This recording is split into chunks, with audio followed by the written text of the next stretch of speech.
Hello everyone, my name is Santosh and I am a student of Chemistry Honours first year. It is an audio video lecture on liquid state introduction. Of the three states of matter, the gaseous state exhibits a complete disordered or random arrangement of molecules or atoms, whereas the solid state possesses an ordered arrangement of molecules, atoms, or ions. The liquid state is an intermediate state between the two extreme states of order and disorder. A diagrammatic representation of the three states of matter is shown in the figure. Solid have complete order, while liquid has partial order, and gases have complete disorder. In solids, there is a closely packed arrangement of molecules, atoms, or ions. This ordered arrangement of constituents in solid extends over large distances.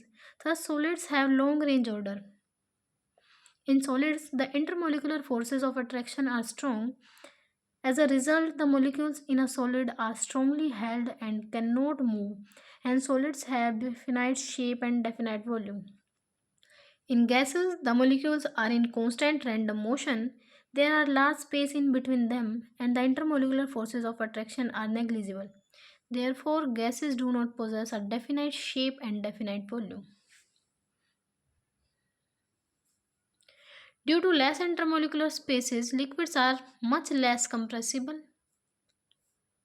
Since the molecules in a liquid are not far apart from each other, the intermolecular forces of attraction are quite strong. Most of the physical properties of liquids arise from the nature and the magnitude of these intermolecular forces.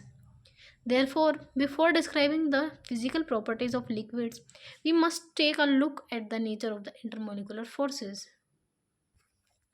Intermolecular forces of attraction exist between polar molecules as well as non-polar molecules, and these intermolecular forces are known as the van der Waals forces.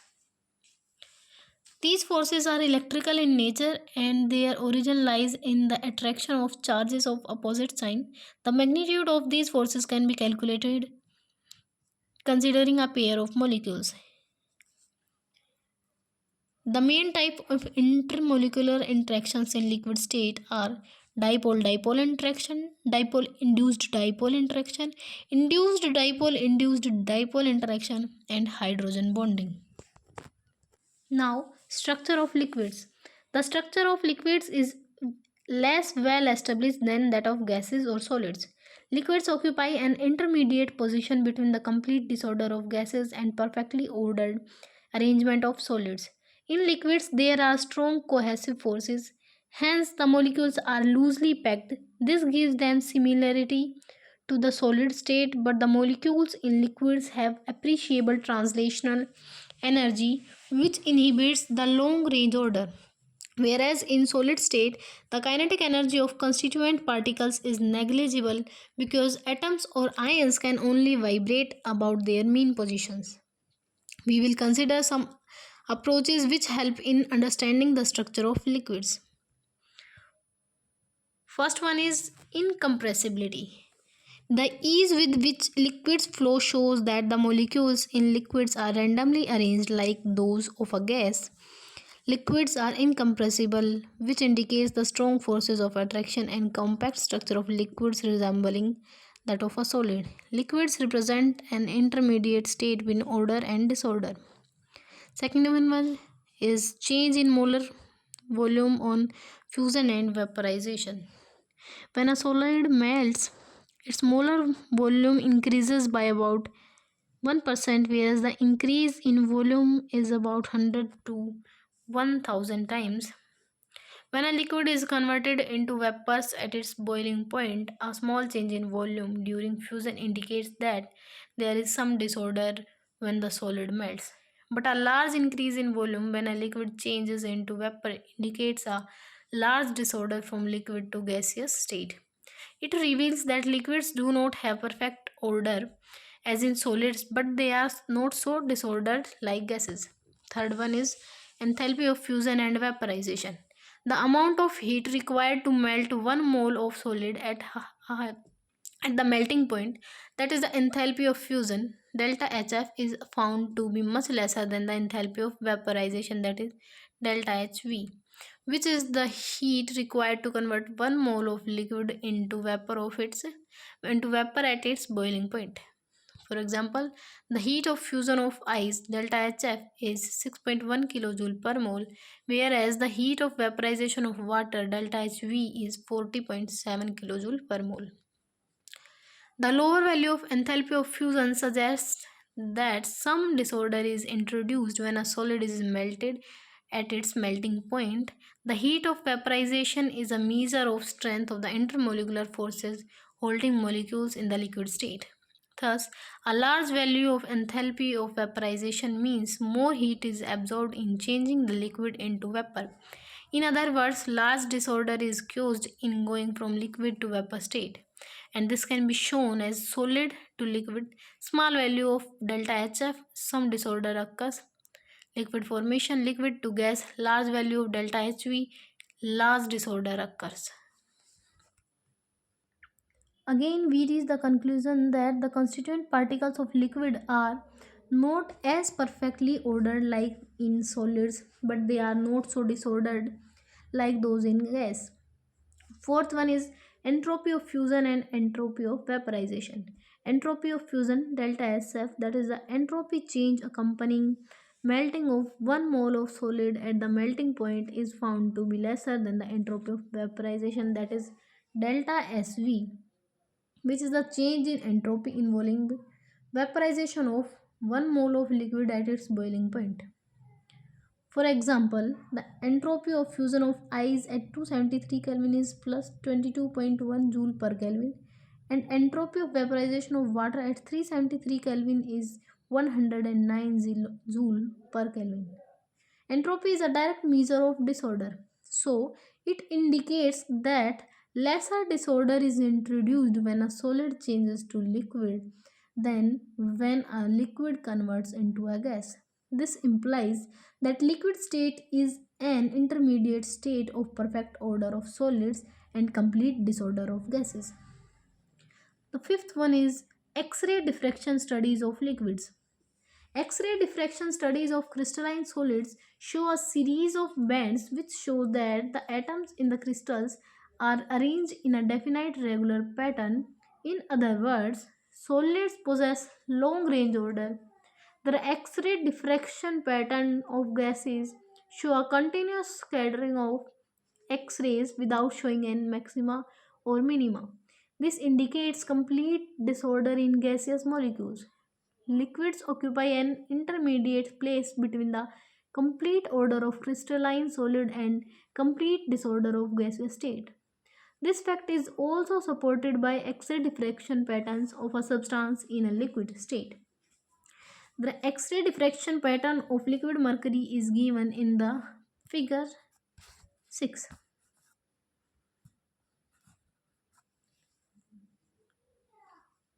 The presence of few maxima and minima indicates that there is some short range molecular arrangement in liquids because the X-ray diffraction pattern of gases show continuous curve without any maxima or minima. In other words, the absence of these maxima or minima indicates complete randomness or disorder of the gaseous molecules, whereas the X-ray diffraction pattern of liquids show one or more maxima and minima. This clearly indicates that there is a partially ordered structure in liquid state, or we can say that a short range order exists in liquids but long range order is absent. The X-ray diffraction pattern of a liquid represents the average distribution of its molecules relative to one another. Therefore, it is more convenient to study the location of particles in a liquid in terms of radial distribution function. These functions give the probability of finding a particle between a spherical shell or radius r and thickness dr, where r is the distance between the two particles. For a crystal at 0 Kelvin, the radial distribution function consists of series of lines which appear at values of r equal to the distance of the nearest neighbors in the lattice. the next neighboring atoms, and so on.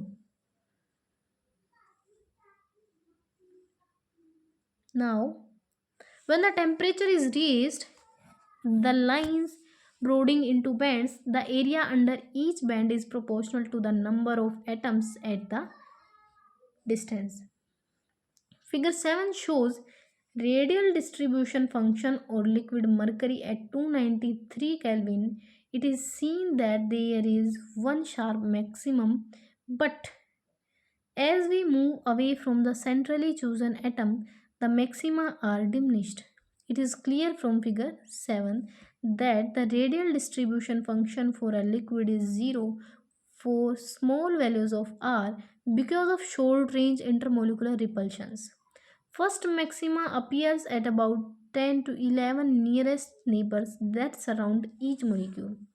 The diminishing maxima indicates that liquids have short range order.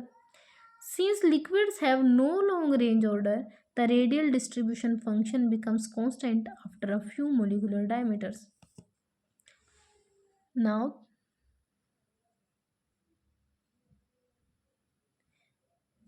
physical properties of liquids, their determination, and chemical constituents. Most of the physical property of liquids depend upon the strength of molecular force of attraction. These forces of attraction originate in an internal structure or the constitution of the molecules. Thus, the physical properties like vapor pressure, surface tension, viscosity, refractive index, optical rotation can give valuable information about the structure of molecules. Physical properties can have following characteristics. Additive property. An additive property of a substance is the property which is equal to the sum of corresponding properties of the constituent atoms. For example, molecular mass is an additive property. The molecular mass of a molecule can be obtained by adding the atomic mass of the constituent atoms. Second one is constitutive property. The constitutive property is defined as the property of substance which depends upon the constituents of the molecule, or in other words, the structural arrangement of atoms within the molecule. Boiling point is an example of constitutive property. The softness of graphite and the hardness of diamond are related to the arrangement of carbon atoms in each of these substances. The third one is the additive and constitutive property. An additive property which also depends upon the arrangement of atoms within the molecule is called additive and constitutive property. For example, paracore, rheocore, refraction are such properties. Now, surface tension. This property is a characteristic of liquids and exists due to the presence of intermolecular forces between the molecules of a liquid. The behavior of the molecule at the surface of the liquid is different from those in any other portion of the liquid. The molecules inside the bulk of the liquid are attracted equally in all the directions by other molecules, while those on the surface are unequally attracted by the bulk molecules. As a result, tension exists in the surface of a liquid due to the attraction of surface molecules by the molecules in the bulk of the liquid. Consider a molecule A in the interior of a liquid. It is being attracted by the neighboring molecules equally in all the directions. The net force of attraction acting on such a molecule is almost zero. However, a molecule at the surface of liquid is subjected only to the attractive forces of the molecules below it. This is because there are no molecules above it. This creates an imbalance of forces at the surface of liquid. Consequently, the molecules at the surface experience a resultant inward pull. This inward pull will tend to bring the molecules into the liquid from the surface. This force acting towards the interiors is termed as surface tension. It is this surface tension which makes the surface of the liquid as small as possible. Thus, liquid droplets tend to become spheres because of the mutual cohesion of the molecules. Surface tension of a liquid is the force acting per centimeter along the surface of the liquid at right angles to any line taken in the surface of the liquid in any direction, and it is denoted by the symbol gamma. Units of surface tension. The CGS unit of surface tension is dynes per centimeter and the SI unit is Newton per meter. 1 Newton per meter is equals to 10 raised to power 3 dynes per centimeter. The existence of force in the surface of liquids can be easily shown by the means of apparatus shown in figure 11.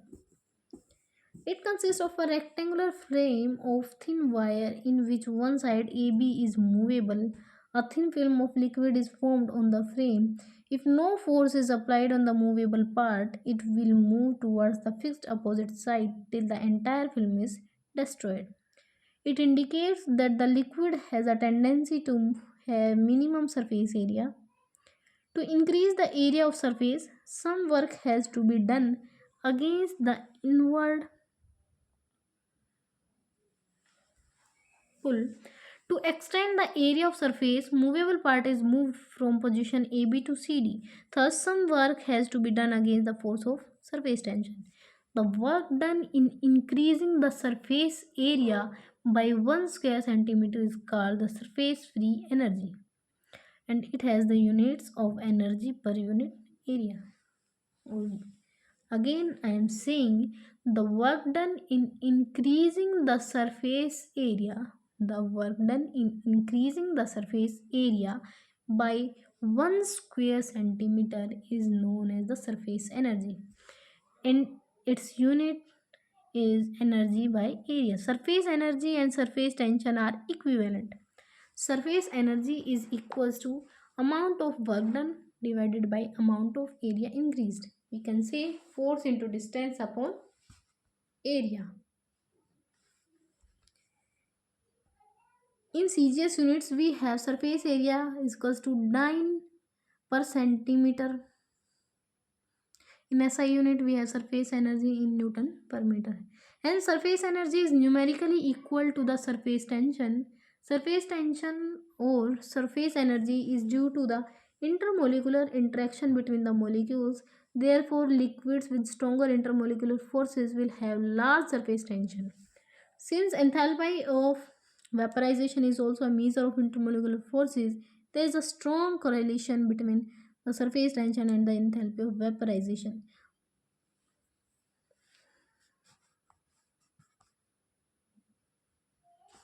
Surface active agents. There are many substances which, when dissolved in a liquid, lower its surface tension. Such substances are called the surface active agents. They lower the surface tension due to their tendency to accumulate at the surface of the liquid. For example, alcohols, soap, detergent lower the surface tension of water even when added in very small amount. The cleansing action of soap and detergent can be easily explained on the basis of surface tension. Dirt is held on the clothes due to the grease. Water, due to high surface tension, does not wet grease, and hence the dirt particles remains stick. However, when detergent is added to water, the interfacial tension between the water and the grease is lowered. As a result, grease mixes with the soap solution and a little shaking removes the dirt from the surface of the cloth. Effect of temperature on surface tension. Surface tension of a liquid decreases with increase in the temperature. Since the intermolecular force of attraction between the molecule of a liquid decreases with increase in temperature. Therefore, the surface tension will decrease with increase in temperature. The surface tension becomes zero at the critical temperatures because at critical temperature there is no surface of separation between the liquid and the vapors. An important relationship between temperature and surface tension proposed by Eötvös is as follows: gamma m by d raised to power 2 by 3 is equals to k Tc minus T, where gamma is the surface tension of the liquid at temperature T degree Celsius M is the molecular mass of the liquid.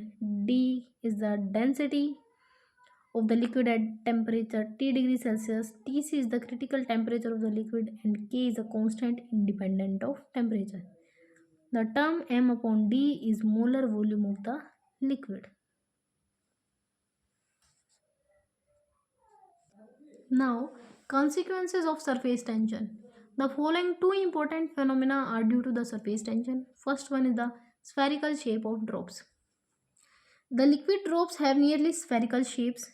We have learnt that due to the surface tension, the liquids tend to have minimum surface. Since the sphere has minimum surface areas for a given volume of liquid, therefore small drops of liquid try to acquire spherical shape. It may be noted that the water drop in vacuum is perfectly sphere. The shape of the drop is distorted due to the action of gravity. Note that the shape of the drop is distorted due to the action of gravity. Second one is the capillary action. When one end of capillary tube is put into a liquid that wets glass, the liquid rises into the capillary tube to a certain height and then stops.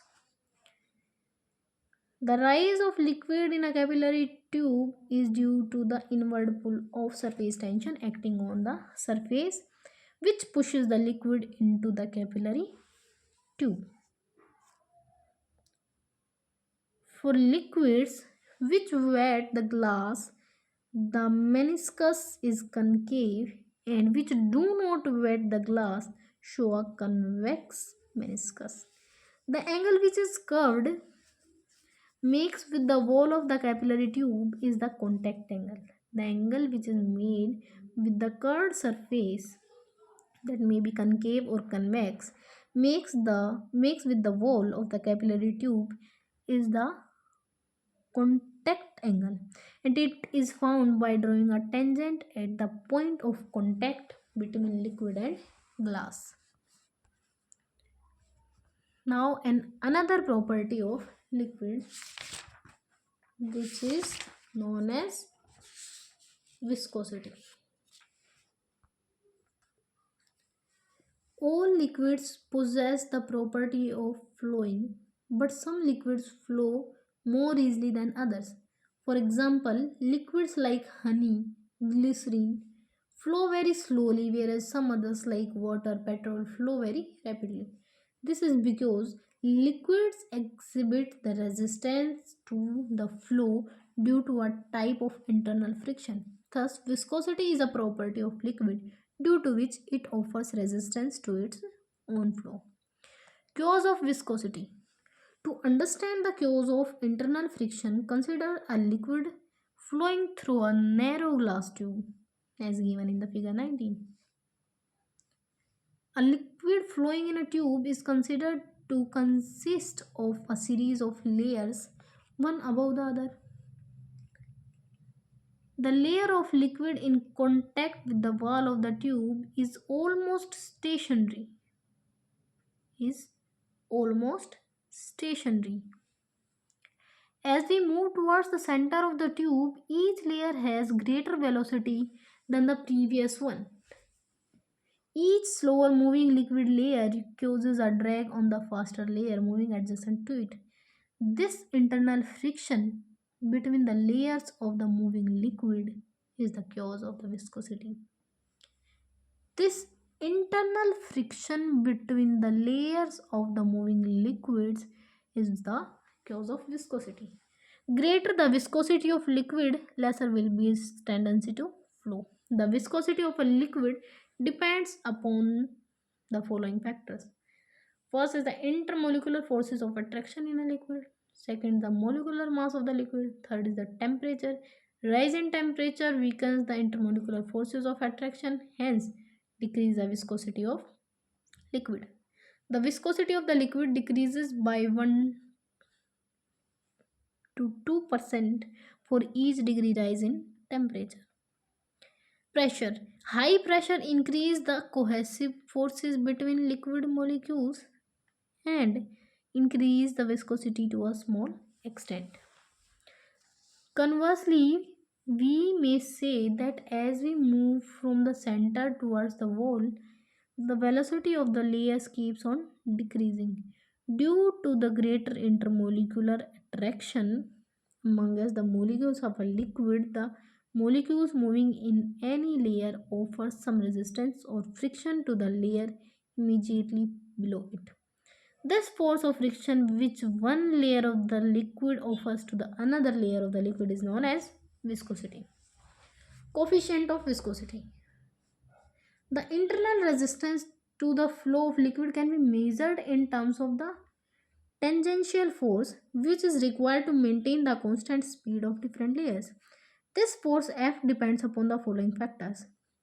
First is it is directly proportional to A, the area of two liquid layers in contact with each other.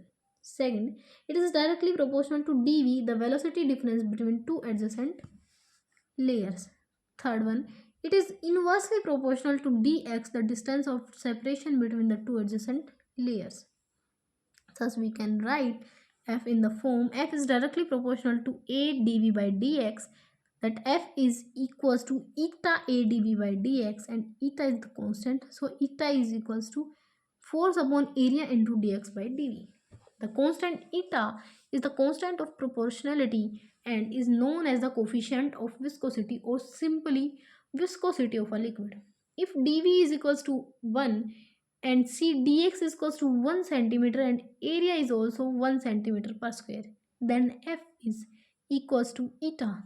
This eta, the coefficient of viscosity, may be defined as the force per unit area force per unit area required to maintain a velocity difference of 1 centimeter per second between two parallel layers of the liquid which are 1 centimeter apart from each other. Units of the coefficient of viscosity. CGS unit, eta is equals to force on area into d by v. So eta is equals to 9 second per centimeter square. SI unit, eta is equals to Newton second per meter square or Newton second per meter square. The CGS units of eta is called poise and the SI unit of viscosity is 10 poise. 1 SI unit of viscosity is equals to 10 poise. However, the unit poise is found to be very large in actual measurements. Therefore, smaller units as centipoise, millipoise, and micropoise are used to expressing the values of eta. Fluidity of liquids. The flow of liquids can be expressed in terms fluidity phi. Fluidity is expressed as the reciprocal of the viscosity, that phi is equals to 1 upon eta. So unit of fluidity are Poisson inverse. Effect of temperature on viscosity. Viscosity of a liquid decreases with rise in temperature. With the increase in temperature, the magnitude of intermolecular forces decreases and kinetic energy of molecules increases. This causes decrease in the viscosity of the liquid, and it has been found that the decrease in the viscosity is about 2% per degree rise in temperature.